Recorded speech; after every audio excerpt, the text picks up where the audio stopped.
to Quickshots. Welcome to Quickshots. I'm feeling armed and dangerous today, so you're going to get the first question, Cusnito. Okay, fire away. You've got places to be. Yeah, all right, TJ, we'll give you this one. TJ loves you. TJ, I know that He's my you do neighbour. love James. He's my neighbour. Oh, wait, what? I didn't know that. Like we've got investment properties next door to each other. Yeah. Ooh, okay, all right. I was going to say I didn't see him when I was out on your street the other day. All right, well, TJ has sent in a question, which is really nice of him.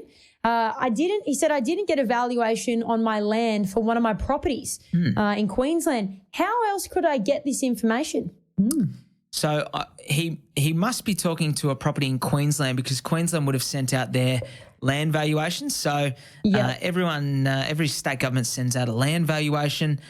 Normally I think it's every 2 or 3 years in Queensland, similar in most states. It doesn't happen every year, but Queensland, they always send them out about this time, March, April, because they charge it as of 30 June, determining whether you have to pay land tax, and then your rates get reassessed on the new value from 1 July. So it is a good one to get your hands on because sometimes it's probably the only time in your life that you ever want a low valuation because it means you pay less tax and less rates.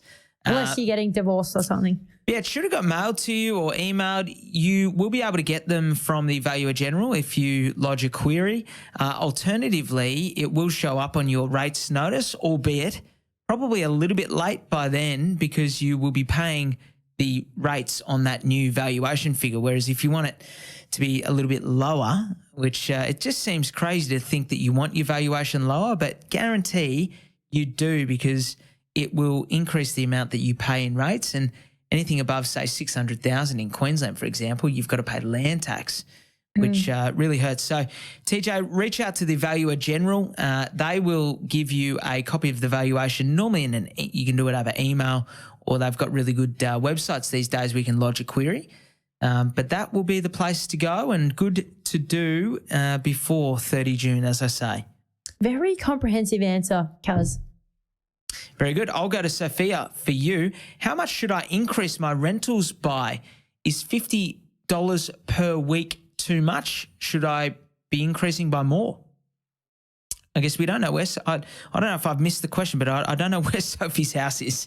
No, but, that's all she's given us, and that's okay. That's okay because we like to appeal to the general public and not specific. No, Sophia, you got to be in line with market. So, when was the last time you did a rental increase? Was it 5 years ago? Well, then you might have a bit of catching up to do. Was it 1 year ago? Okay, well, $50 might meet the market. I would be having a phone conversation, and I say phone because I think sometimes we get a bit caught up on email with our property managers, but have a phone conversation. What are they renting? Have they rented something recently? What are they suggesting? Now, don't always do a bit of your own research as well, because sometimes you'll have a less aggressive, more conservative property manager, and sometimes you'll have I've got one that's really aggressive. So let them lead you based on their experience in the area, but it's not really a case of $50 per week being too much or too less. You just got to meet the market and do what you're comfortable doing, essentially. It's your decision. But make the decision with the best interest to your portfolio. And obviously with rising rates, that's cash flow.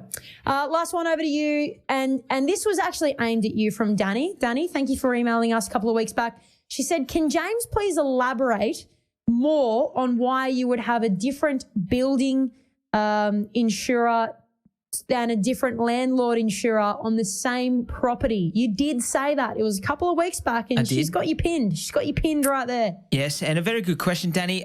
Look, I find that the building insurers, the ones that offer the best cover, offer you the best rates, all that sort of thing, generally they're a different insurer to the insurers that offer you the best coverage and the best rates on landlord. And what I mean by that is I'll use an example. Terry Shear and EBM are the best landlord insurers. The reason being is they'll often pay you before you're out of pocket. So, for example, if your tenant breaks the lease or something like that, they won't, and it takes you 8 weeks to get them out and get someone new in and then ultimately make a claim. They won't need you to wait the full 8 weeks where you're without rent having to pay your mortgage. They'll start paying you from week 3 or 4. That's an example where that's really good cover. Most landlord insurers don't provide that. By the same token, most, if you were to go and get building insurance with EBM or Tertiary, you'd find their quotes aren't very competitive. So, you example, Amy's, RACVs, RACQs, Budget Direct, all those UEs, all those guys are typically offering a better cover and value for money on the building side, whereas the landlord side. So, like builders, when we were talking about that a couple of weeks ago, picking ones that specialise, you do have landlord insurers that specialise in that, offer better products than the building guys and vice versa.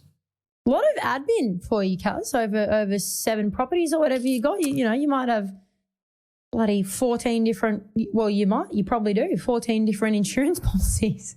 Yeah, I do. Jeez, you need a whole job right there. Whole job. Oh, well, pays the bills.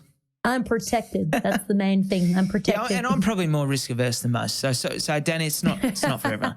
Thank you, everybody. If you want to send us questions, we'd love to hear from you. Our email's always in the show notes. Guys, have a great weekend. Getting a little bit cold down your way, so rug up, okay? Yep. Thank you. Put it in my North Face fund. Thanks for listening to another episode of The Double Shot with your favourite cousins, Alex and James Fitzgerald. If you've got a burning question or something we absolutely need to talk about on the pod, please write to us. Both of our emails are in the show notes.